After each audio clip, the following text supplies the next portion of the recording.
Super Mario 3D World launched not long ago, so I thought it would be the perfect video to start my channel with.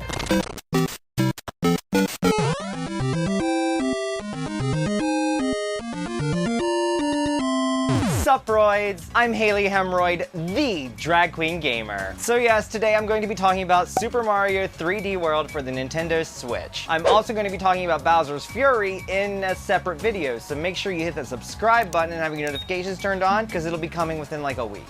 Right off the bat, my gay ass loves that you can play as Princess Peach. Because you know the rules, if you're gay, you have to pick Princess Peach. I'm sorry, I don't make the rules, I just enforce them. The story is better, but not great. I mean, Bowser's not kidnapping Peach, but he's kidnapping stuff still. Something I think that could have improved the story would have been maybe doing it more like Paper Mario style. Because in this game, you have to save the 7 fairies from the jars that Bowser has imprisoned them in, which kind of gave me major vibes of like having to collect the crystal stars in Paper Mario the Thousand Year Door, or the star spirits in the original Paper Mario. Even though this is platformer 2D Mario, not an RPG, it still could have had a similar story to where rather than just rescuing things that Bowser kidnapped, maybe it could have been some type of collect-a-thon in a way, at least in terms of what you are getting at the end of every castle, or at the end of every world. Maybe we could have strayed away from castles, who knows? But still, it's better. The cat suit is hands down the best power-up in the game. I loved being able to climb walls. I loved having an attack because I'm so used to 3D Mario being able to press like the Y button or whatever and attacking, whether it be like the cap in Odyssey or the spin attack in Galaxy. And the cat suit had that claw swipe, which was fantastic. Combined with being able to climb walls, it's a great power-up. Speaking of 3D Mario, that is my only thing about this game, which could be more of a me thing. Maybe it's more of a marketing error, because I did even watch like stuff on YouTube about this game before I bought it. I was kind of under the impression that this was another 3D Mario game that I'd maybe missed out on, because I didn't play it on the Wii U. My first interaction with this game is on the Nintendo Switch. I was going into it thinking it was a 3D Mario series, but it's not. It's like 2D Mario in a 3D environment. So rather than just a side-scroller style Mario, you can maneuver the world a little bit more, but your main objective is still just find the flagpole at the end. So that was my only real slight disappointment. I'm saying slight, very slight, was that I thought it was gonna be 3D Mario, but it's kind of side-scroller Mario, but in 3D. However, though, that was not a deal breaker whatsoever. I was just slightly put off by it at first because that's not what I was expecting. But then once I got to playing, I realized it's great. This is probably the best way to play any type of Mario game where you're just in the mood to run from the start of a level to the end of the level and hit the flagpole. Everyone gets in the mood to play 2D Mario from time to time. Even those who are bigger in the 3D Mario series still get that mood to just play old school Mario, and this is the best way to do it. I am going to be talking about the game as a whole, so if you don't want any spoilers, come back after you've played the game, or if you don't care about spoilers, then great, stick around. So there are 8 worlds plus 4 bonus worlds, and each world has regular levels, mini bosses, slot machines, toad houses, and a castle. I also just want to throw out there that I got really fucking good at those slot machines. Like,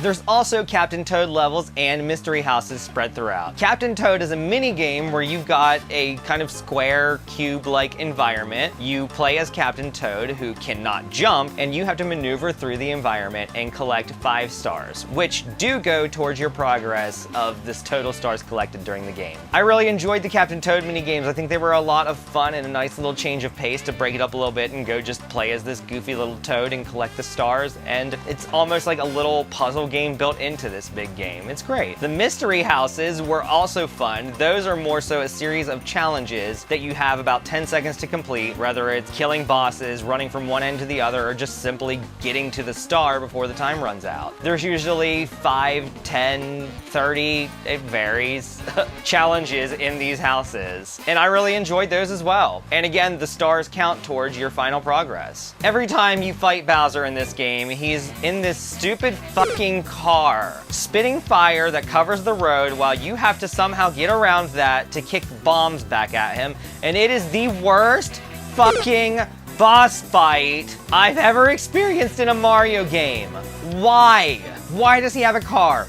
Why does it go so slow? Why am I so limited on where I can move around his fucking lava traps that he's boiling into the ground? Anyway, on the second level of the first bonus world, you unlock Rosalina, who is great. I was honestly torn between playing as her or as Peach after I unlocked her, because Peach has the ability to float, which is fantastic because I'm fucking stupid and always fall. But Rosalina is the only character to have an attack when she doesn't have a power-up. So you can press the Y button and she'll do her little spin from Mario Galaxy. And it's nice being able to attack like that other than just jumping on something's head when you don't have a power-up. The last couple of the bonus worlds are just other levels but made 10 times fucking harder, which isn't terrible. I mean, I still did them and it was fine, though I would have preferred new levels, but it's great that we had this much content to play post-game anyway, so it wasn't really that big of a deal. To unlock the last bonus world, you must get all of these stars, stamps, and golden flags. And to get the golden flag, you just have to hit the top of the flagpole. And weirdly, I usually hardly even beat the game at all in a Mario side-scroller. It's more so something I just turn on for shits and giggles here and there when I'm in the mood to play it. And I hardly ever even make it to the end, aside from like the original Super Nintendo Marios and Nintendo Entertainment System Marios. But this game, not only did I make it to the end, but I wanted to keep playing. I wanted to go and get all of the stars and stamps and flagpoles. And it was motivating. Like, this was a good game, guys. But once you get all of that, you unlock the last bonus world that has one level, and it fucking sucks. There's no checkpoints, no power-ups. I rage quit. I'm sorry. I know that they're going the style of like Mario Galaxy, where you have that perfect run that you have to do at the end, and it's a really hard level. Like, I get that maybe some people enjoy that, but I just don't. If I went through all the trouble of collecting everything in a game, I would like some type of reward that's not just a really hard level that I don't even want to complete because there's no reason to. I'm not gonna get anything from completing it, really. That's the biggest complaint I have with Mario games, is that you don't really get much for completing them. So I'm not often incentivized to complete them, no matter how much I love them. Maybe I was just spoiled with the Crash Bandicoot series growing up. I loved that series, it was my favorite. And if you would 100% a Crash game, you would get a literal alternate ending, like a whole new cutscene. Not just a picture, not just a new little tiny scene added on to what you normally would get at the ending. You would get a whole ass new cutscene. But in Mario, you don't get much other than some little flashy things on your save file, maybe a bonus picture at the end. And the last thing I want is a level that's going to make me want to scream.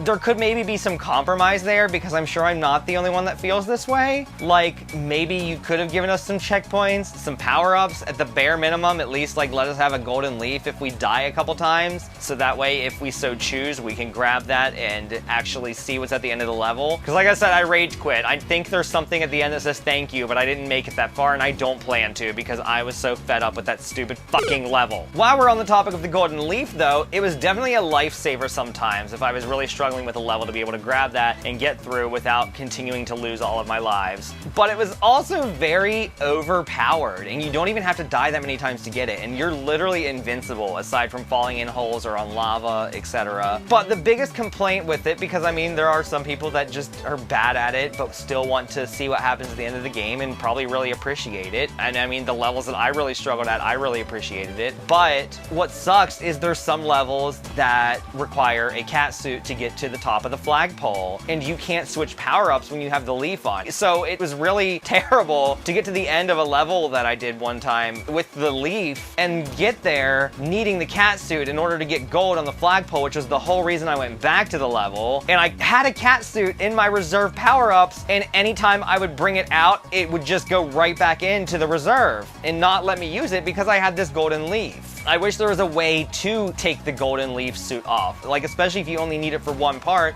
there's sometimes I just need help with one little section. It's nice to grab the leaf to get through it, but I don't need to be that overpowered for the remainder of the level. Some type of time limit on it would have been cool or something. I don't know.